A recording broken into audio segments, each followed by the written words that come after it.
आपने मुझे किया प्रश्न राजा। जनक एक योगेश्वर से किया था। एक बार महाराज जनक जी महाराज योगेश्वर पधारे। इन योगेश्वर का नाम कवि हरि, अंतरिक्ष, प्रदुम और दुमिल, करभाजन, 9 प्रकार के योगेश्वर। जब जनक महाराज के योगेश्वर को प्रणाम किया, दुर्लभो मानुषो देहो देहिनम लक्षणम मृगो तवापि दुर्लभम मयो वैकुंठ दर्शनम। एक तो मनुष्य का शरीर बड़ा दुर्बल है। परमात्मा जब बहुत विशेष कृपा होती है सो मनुष्य का शरीर मिलता है। मानव शरीर क्षण भृंगु है। क्षण भृंगु, क्षण भृंगु यह मानो शरीर, कलिकाल काल कब आए, ना जाने कब कल के आकर काल रूप दिखाए। काहे माया में भुलायल बाड़ा तोता हो, सुखोता छोड़ के जाए के पड़ी। काहे माया में भुलायल बाड़ा तोता हो। आज भी कथा के माध्यम से शरीर को समझ लीजिए। काहे माया में भुलायल बाड़ा तोता हो, खोता छोड़ के जाए के पड़ी। काहे माया में भुलायल बाड़ा तोता हो, खोता छोड़ के जाए के पड़ी। जाए के पड़ी हो तोहरा, जाए के पड़ी, जाए के पड़ी हो तोहरा, जाए के पड़ी। काहे माया में भुलायल बाड़ा तोता हो, खोता छोड़ के जाए के पड़ी। काहे माया में भुलायल बाड़ा तोता हो, खोता छोड़ के जाए के पड़ी। लाख करोड़ चाहे कितनो कमईबा, लाख करोड़ चाहे कितनो कमईबा, खाल कियाल भैया साथ काल जइबा। लाख करोड़ चाहे कितनो कमईबा, कथवा कराल काल जइबा।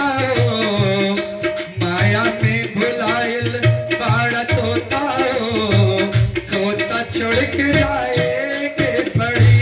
काहे माया में भुलायल बाड़ा तोता हो, खोता छोड़ के जाए के पड़ी। जाए के पड़ी हो भैया, जाए के पड़ी, जाए के पड़ी हो भैया, जाए के पड़ी। काहे माया में भुलायल बाड़ा तोता हो, खोता छोड़ के जाए के पड़ी। काहे माया में भुलायल बाड़ा तोता हो, खोता छोड़ के जाए के पड़ी। जाते हैं, कोई बड़ा आदमी बनता है, किसी के पास धन आ जाता है तो लोग क्या करते हैं? स्वार्थ खातिर, स्वार्थ खातिर राउर नीमन होता हो, स्वार्थ खातिर राउर नीमन होता हो, खोता छोड़ के जाए के पड़ी। काहे माया में भुलायल बाड़ा तोता हो, खोता छोड़ के जाए के पड़ी। काहे माया में भुलायल बाड़ा तोता हो, छोटा छोड़ के जाए के पड़ी। लोग आते हैं और जब यहाँ आते हैं तो जाना कोई नहीं चाहता। मानो सोचते हैं कि यहीं पर मैं रहूं, यहाँ से नहीं जाऊं। उड़ जाई है सुगनात लौट के नहीं है, उड़ जाई है सुगनात लौट के नहीं है। कहाँ बन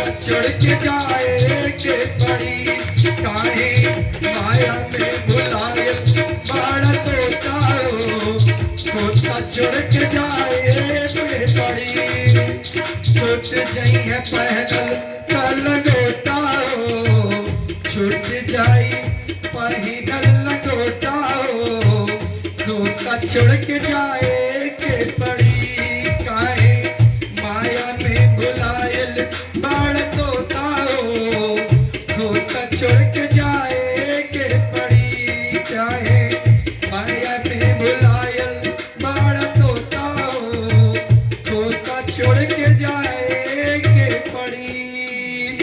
और इस शरीर को अपना मत समझो, शरीर भगवान का समझो और सो भगवान का समझो तो भगवान के कार्य से कोई गलत कार्य नहीं होता।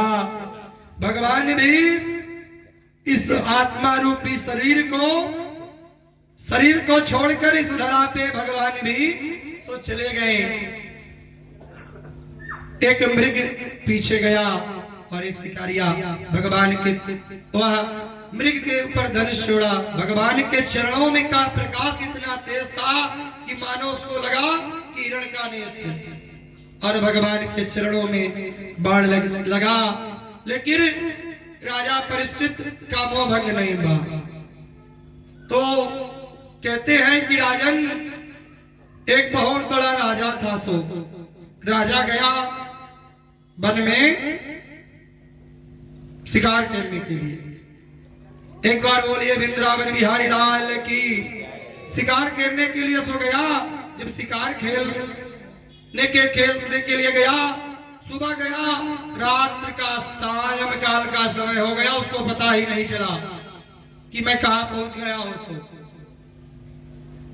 जीवन में मनुष्य जब चलता है तो उसको दिखाई नहीं पड़ता कि मैं कहां जा रहा हूं। उसको वो पहुंच गया और जब गुदली का बेला हुआ तो बड़ा भयभीत हो गया कि अब मैं बाहर अगर निकलता हूं जंगल के तो निकलते निकलते भाई जितना समय आने में लगा है तो उतना समय जाने में तो लगेगा। तो बीच में कोई जानवर मुझे अपना आहार बना देगा। सो क्या करूं? तो विचार करके सोचने लगा कि यहीं कहीं अपना आसन लगा लूं तो कैसा रहे। तभी एक प्रकाश दिखाई पड़ा। तो उस प्रकाश के सहारे पर वहां गया। जंगल में कौन रह सकता है? जंगल में कौन रहता है? बहलिया। बहलिया के सिवा कोई रह सकता है? नहीं। बहलिया सुंदर मचान बनाया हुआ है और उसी पे विराजमान है और उसी के नीचे रहता है। और जब राजा पहुंचे उस बहलिया से बड़ा निवेदन किया कि भैया मैं बगल के राज्य का राजा हूं। सो आ गया। एक बार बोलिए वृंदावन बिहारी लाल की। और आ गया हूं। सो अब सायं काल का समय हो गया है और मैं जाऊंगा तो सुबह हो जाएगा। रात्रि में चाह रहा हूं कि यहीं पे ठहर जाऊं। बहलिया किया नाना आप कितना बड़ा राजा होंगे। अरे मैं अपने लिए व्यवस्था बनाया हूं कि आपके लिए। बड़ा निवेदन किया। तो बहलिया क्या ठीक है अच्छा रुक जाइए। सो लेकिन सुबह होते जाएंगे ना, ऐसा मेरा शर्त है, मान लेंगे? बहलिया से राजा कहा सुबह होते हूं यही मैं चला जाऊंगा। तो उस समय जब राजा अंदर प्रवेश करता है तो देखता है कि बहलिया क्या काम करता है। जानवरों को मारकर उसका हाड़ नाश टांग देता है और उसपे ऊपर टंगा हुआ है। देखकर कहा कि यहाँ तो रहने योग्य नहीं है। और वो सो देखा। एक बार बोलिए वृंदावन बिहारी लाल की। नीचे देखता है तो बहलिया जहाँ रहता है वही अपने मलमूत्र का त्याग करता है। अपने मलमूत्र को राजा सोचा कि अरे बाप यहाँ मैं कैसे रहूंगा। सोचा कि रात्रि का समय तो व्यतीत करना पड़ेगा। मरने से तो अच्छा है कि रात में यही अपना समय व्यतीत करूं। रात्रि समय बीता, सुबह हुआ। बहलिया कहा चलो तुम जाओ। राजा कहा कि मैं नहीं जाऊंगा। कहा कि नहीं आप तुम जाओ। राजा क्यों नहीं जा रहा था? क्योंकि राजा को जो वो हाड़ मांस टगा हुआ था उसका गंध भाग गया। मलमूत्र उसको सुंदर लगने लगा। सो इसलिए बहलिया से लड़ गया कि नहीं अब तुम जाओगे, मैं नहीं जाऊंगा। तो राजा परीक्षित कहते हैं सुखदेव जी महाराज से कि कौन ऐसा राजा है महाराज कि ऐसे गंदी स्थान में रहना चाहता है। बड़े गौर से सुनिएगा। कहे कौन गंदी स्थान में? कहा राजन एक बार बोलिए वृंदावन बिहारी लाल की। कहे कोई और नहीं राजन, ये स्वयं आप ही हैं। ये हाड़ मांस का शरीर, मलमूत्र के शरीर को अपना मकान बनाकर रहना चाहते, आप जाना नहीं चाहते। राजा परीक्षित का उसी समय मोह भंग हुआ और तुरंत ही तत्काल उठते हैं स्नान करने के लिए। तक्षक नाम का सर्प आया और तुरंत ही डस लिया और भगवान प्रभु के धाम को चले गए। और प्रभु को धाम को चले गए, भगवान के पास लेकर आए। और इधर राजा परीक्षित के जो पुत्र है जन्मेजय नाग बलि कराने का तैयार हुए कि मैं अब इस धरा पर एक भी नाग नहीं रहेगा। सो सारे संतों ने जाकर समझाए कि बेटा जो विधि का विधान है, जो लिखा गया उसको कोई टाल नहीं सकता है। समझाते हैं कि तुम तो ऐसे महान पुरुष के पौत्र हो, मानो तुम्हारे वंशज का प्रताप इतना था कि किसी से द्वेष नहीं करते थे। तुम्हारे पिता का एक क्षण की गलती, संतों के आश्रम के गले में मरा हुआ सर्प डाल दिए, तो संत का अगर अनादर करेंगे तो उसकी प्रायश्चित अपने आप को सही करना पड़ेगा।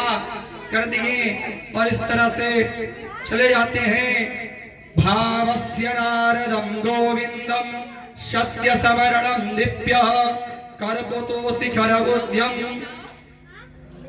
और इस तरह से आत्मा और परमात्मा का जब मिलन होता है तो जीवन सुंदर होता है। तो प्रयास करो कि जीवन में जीवन को सुंदर बनाना है तो सबसे पहला गुरु पृथ्वी को मान लो। किसी के पास कोई गुरु नहीं हो तो पृथ्वी माता से बड़ा कोई गुरु नहीं, क्योंकि इसी पे मैं चलना सीखा हूं। चलना सीखा पृथ्वी माता सिखाई है और इनके सिवा कोई नहीं। दूसरा गुरु वायु को बनाना चाहिए। दत्तात्रेय को जो हवा के झरोखे हैं, क्योंकि ठंडी गर्म जो भी हवा आती है सबके एक समान रखती है, किसी पे ठंडी किसी पे गर्म नहीं, एक जैसा रखते हैं। गुरु का ऐसा लक्षण है। और इस तरह समाधि, एक बड़े संत आए काशी में पढ़ने के लिए और काशी से पढ़कर जाकर काशी वासियों से शास्त्रार्थ करने के लिए मन में विचार किए। और जब शास्त्रार्थ करने के लिए विचार किए उस समय सारे जो वेद पाठियों को हरा दिए और इस समय दंडित स्वारस से और दंडित स्वामी महाराज जाते हैं और उनसे वो ब्राह्मण हार गया तो विचार किया कि गंगा जी में मैं कुछ कर अपने प्राण को त्याग दूं सो और उस समय अपने शरीर का अंत कर दूं। बेद उस पर दंडी स्वामी के पास गए सारे लोग कि महाराज जिस ब्राह्मण आपसे शास्त्रार्थ कर रहा था कल अपने प्राण को त्यागना चाहता है। तुरंत ही दंडी स्वामी गए। पहले तो कहते हैं कि बेटा शास्त्रार्थ में न कोई हारता है सो नहीं जीतता है। तुम मुझसे प्रश्न किए मैं उसका उत्तर दिया, हारे नहीं। बहुत समझाने के बाद उनको हुआ कि ये जीव मेरा सबसे बड़ा काल का कारण है, दुश्मन है। उस समय वो दंडी स्वामी अपने जीव को ही काटवा दिए कि जीव ही नहीं रहेगा तो किसी को कष्ट नहीं होगा। सो जीवन को ऐसा बनाओ, जीवन शास्त्र में जीव ही सबसे बड़ा दुश्मन है। जीव जो अच्छे चीज को जब आप ग्रहण करते हैं तीते चीज को तो जीव आपके मन को बिगाड़ देता है, जीवन को बिगाड़ देता है। इसीलिए हमारे सत्य अच्छे लगते हैं, सत्य कड़वा लगता है, उसको स्वीकार करने ना ही जीवन का सत्य है। सत्यम दृढ़म प्रियम भूर्वम भूर्व सत्य प्रियम प्रियम च प्रियम च नामुनम भूयम ये धर्मम सनातनम। हमारा सनातन धर्म क्यों कहा गया है कि सत्य बोलो। ऐसा नहीं झूठ बोलने वाले सनातनी थोड़ा हो सकते हैं। सनातन का मतलब है कि सत्य मार्ग पे चलो। सत्य मार्ग क्या है? सुबह उठकर स्नान करना है कि नहीं। शरीर भगवान दिए तो स्नान भी तो होना चाहिए। और स्नान हुआ, सूर्य नारायण को जल दो। देखो आप रूपी आपके जीवन की कार्य शैली सुंदर रहेगा सो।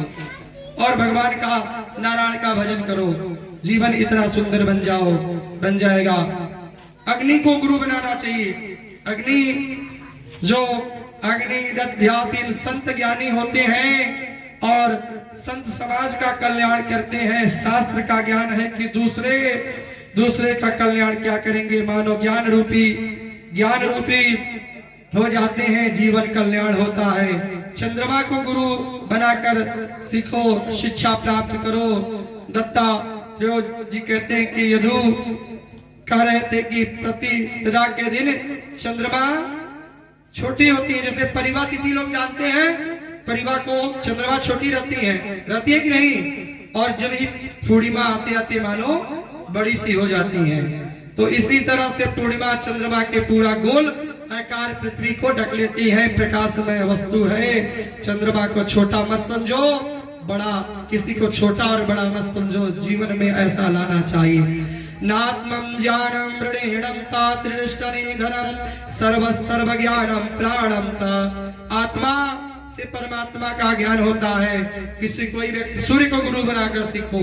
किसी व्यक्ति को जब क्रोध आता है तो सूर्य नारायण की तरफ देख लेना चाहिए। दरवाजे के सामने सूर्य नारायण आए तो ऐसा नहीं होता है कि सूर्य नारायण केवल एक के दरवाजे पे जाते हैं। सूर्य नारायण ब्रह्मांड के जितने दरवाजे हैं एक साथ सबके पहुंचते हैं। एक बार बोलिए वृंदावन बिहारी लाल की।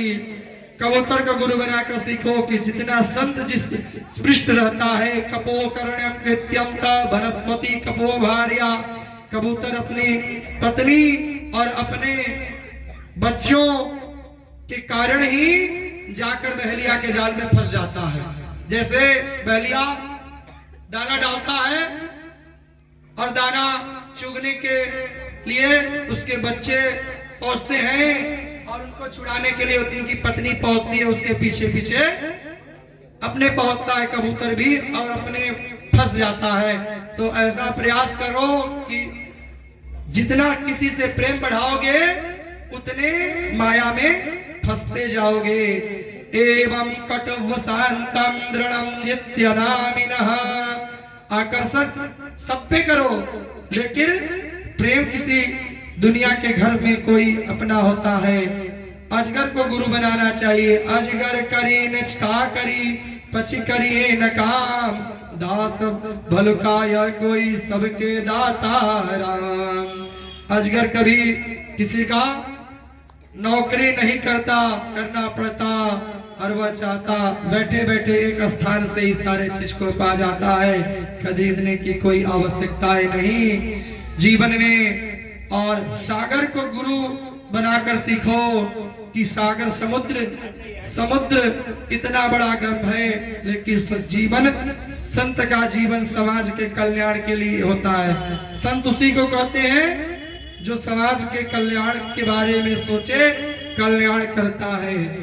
और 11वां गुरु पतंग को बनाओ। बरसात के दिन में जहां भी हम अग्नि जलाएंगे आकर अग्नि की ओर मड़राते हुए पतंग मड़राते हुए जलकर राख ही हो जाता है। और मैंने गुरु भौरों को गुरु बनाया कि राजन 2 शिक्षा प्राप्त करो। ब्रह्म से अपने देखा भौरा किसी फूल पर बैठता है, उसके रस को चूसता है, रस चूस लेता है, फूल की गंदगी को नहीं देखता और उस रस को सत्संग में जो अच्छी चीज मिले उसको ग्रहण कर लो। और ऐसा जीवन बनाना चाहिए। जो इस जीवन को बनाता है उसका जीवन सुंदर हो जाता है। कहते हैं चाक कही चाह गई चिंता नसी, मन की न परवाह जिसको कछु न चाहिए सो यही साहंसा। हिरण को गुरु बनाकर मैंने एक शिक्षा प्राप्त की, हिरणपाली शिक्षा प्राप्त की। संत के जो कभी ग्राम में गीता गाता और ग्राम में गीत गाना चाहिए, ग्राम को गीत सुनाना चाहिए। ग्राम को गीत का मतलब होता है गायन और नायिका श्रृंगार, जिसका वर्णन ऐसा होता है। न कभी गाओ न कभी सुनो, सन्यासी संत को ऐसा नहीं करना चाहिए। सन्यासी संत को तो परमात्मा का भजन करना चाहिए। और मछली को गुरु बनाकर ज्ञान प्राप्त करना चाहिए कि मछली प्रीणम प्रत्यजनो रजिभोनम मृत्यु गच्छदो विनम। जीव के बस में करो, मछली क्या पकड़े जाती है, कांटे को नहीं देखती, जीव के स्वाद के चक्कर में उसमें जाकर फंस जाती है। और यदि वैश्याओं को गुरु बनाकर आश्चर्य से पूछा कि वैश्या गुरु बनाया, दत्तात्रेय जी मुस्कुराकर बोलते हैं कि शिक्षा मिलती है। पिंगला नामम वैश्यासी विद्रेही नगरो पुरा अस्यासिचितम किंचित भो नित्यन। राजा जनक की नगरी के किनारे एक वैश्या रहती थी जिसका नाम पिंगला। वह परम सुंदरी थी। प्रातः काल उठकर नहा धोकर श्रृंगार करके कांठे पर बैठकर देखती थी कि मेरे सौंदर्य से मोहित कौन होगा। रात्रि के उठकर सुबह की तरह पुतले के लिए 20-10 मिनट के करती करती गोविंद से मिलन की आस जाग गई। तो कहते हैं कृष्ण कृष्ण कृष्ण करते मन क्यों मेरे जन्म कोटि पार। जाए क्षण के कट तेरे जगत के भंवरे के संग बावरे न हो हमेरे। भागवत चरणारविंद दृढ़ करके गहरे बार बार करत तू सुनत नहीं बहरे। कहत गोविंद सदा आनंद में रहते। और भगवान के नाम को आनंद रहना चाहिए। कहते हैं कि भाव का भाव विभागे अनन अलसी नाम जपत मंगल दिस करही।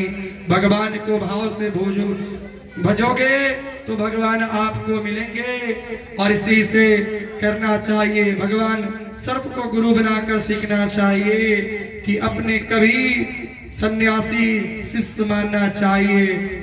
सिंगी काट में देती है गुरु। इस तरह से जिनके गुरु जिनके पास रहते हैं उनको गुरूर नहीं होता। एक बार बोलिए वृंदावन बिहारी लाल की, बाल कृष्ण महाराज की। मानव कथा सुंदर है। मूर्ति प्रथम स्कंद में सुखदेव जी महाराज राजा परीक्षित के जन्म का प्रसंग रहा। कहते हैं कि 6 दिन कोई कथा सुन नहीं पाता और 7वें दिन कथा सुन लेता है तो कथा का पूर्ण फल रहता है। प्रथम स्कंद में सुखदेव जी राजा परीक्षित के जन्म की कथा का प्रसंग था। कुंती की स्तुति और भीष्म द्वारा राजा परीक्षित की सभा में सुखदेव जी के आगमन का वर्णन था। द्वितीय स्कंद में कामोद्धार वर्णन, ब्रह्मा जी की उत्पत्ति, चतुर्थ रूपी भागवत का व्याख्या था। तृतीय स्कंद में विदुर जी मैत्री जी का संवाद था, देवहूति संवाद और हिरण्याक्षक आदि का वर्णन। चतुर्थ स्कंद में सती चरित्र ध्रुव जी के वंश का वर्णन। पंचम स्कंद में प्रियव्रत उतानपाद और के वर्णन का था। चरित्र जड़ भरत संवाद भूगोल का वर्णन, 28 नरकों की कथा। और छठे स्कंद में सर्वप्रथम अजामिल की व्याख्या। 7वें स्कंद में प्रहलाद जी चरित्र जो भगवान नरसिंह देव आदि की कथा। 8वें स्कंद में गजेंद्र और समुद्र मंथन वामन भगवान का अवतार। 9वें स्कंद में सूर्यवंश और राम वंश की कथा। 10वें स्कंद में कृष्ण की लीला और 11वें सकंद में भगवान योगेश्वर और कृष्ण संवाद यदुवंशी के श्राप लगने से कथा यदुवंशियों का आपस में प्रहार स्वधान गमन और 12वें सकंद में कलयुग के दुर्गुण का वर्णन नाम महिमा वर्णन। इसके बाद सुखदेव जी महाराज राजा परीक्षित को अंतिम उपदेश प्रस्थान करके तक्षक नाम का सर्प डस लिया। कहते हैं सूत जी निघ्न नामम यथा मेवानम वंचत यथा वैष्णवानामं यथा शंभो पुराणादिनितम यथा। बहने वाली जैसे गंगा श्रेष्ठ माना गया है वैसे देवताओं में भगवान अच्युत को श्रेष्ठ माना गया है और वैष्णव ने श्रेष्ठ पुराणों में श्रीमद् भागवत को सबसे उत्तम बताया गया है। जैसे क्षेत्रों में काशी और काशी पुराणों में भागवत सर्वोत्तम ग्रंथ है और वैष्णव में तिलक वैष्णव जो है गोविंद के नाम का जो तिलक लगाते हैं उनका जीवन सफल है।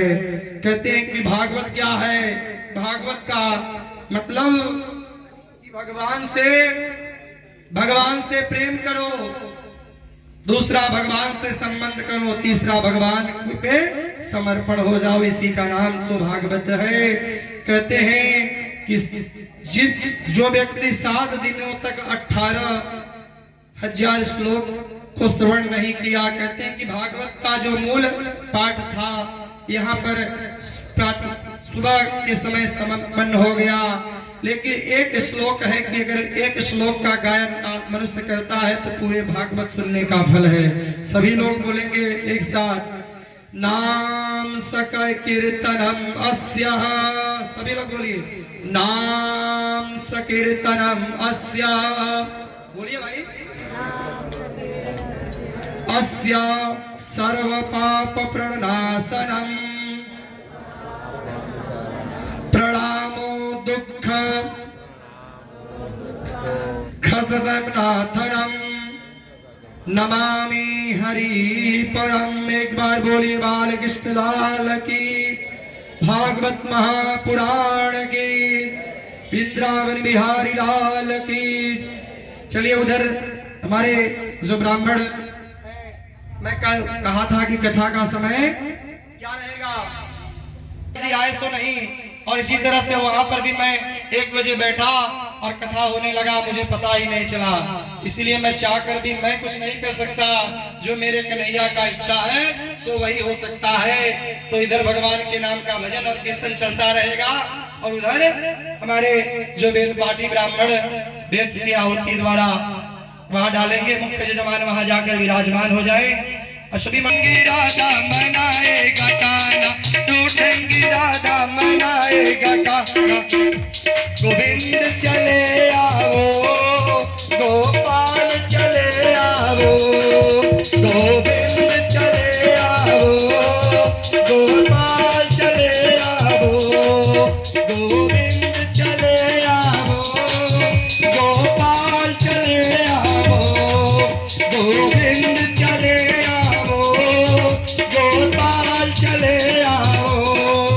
मेरे बा के बिहारी नंदलाल चले, गोविंद चले आओ, गोपाल चले आओ। मेरे बा के बिहारी नंदलाल चले आओ, मेरे बा के बिहारी नंदलाल चले आओ, गोविंद चले आओ, गोपाल चले आओ, गोविंद चले आओ, गोपाल चले आओ। पहाड़ों की महफिल सजा करके देखो, आए मेरे मुरली वाले कन्हैया को। एक दिन बुलाना, रूठेंगी राधा मनाएगा गाना, रूठेंगी राधा मनाएगा गाना।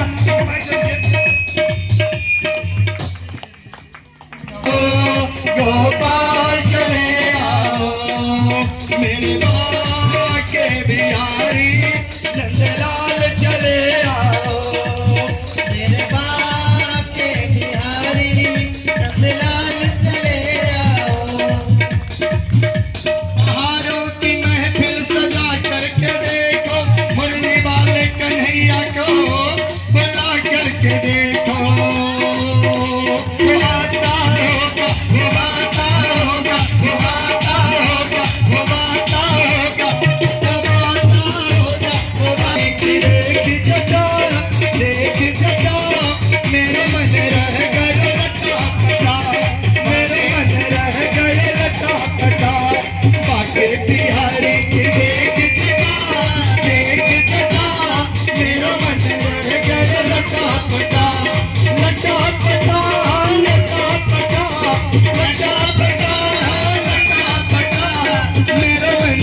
यज्ञाभिषेकं कृष्णस्य श्रीवेकीडावरास्याभूतेस्वामिकं केचनं केशयेष्णा स्वाहा ब्रह्मस्यादेतनानुकरातना रामकृष्णोपदसेवं व्रजक्षीक्षणं ददा स्वाहा तस्यानयनं सूनो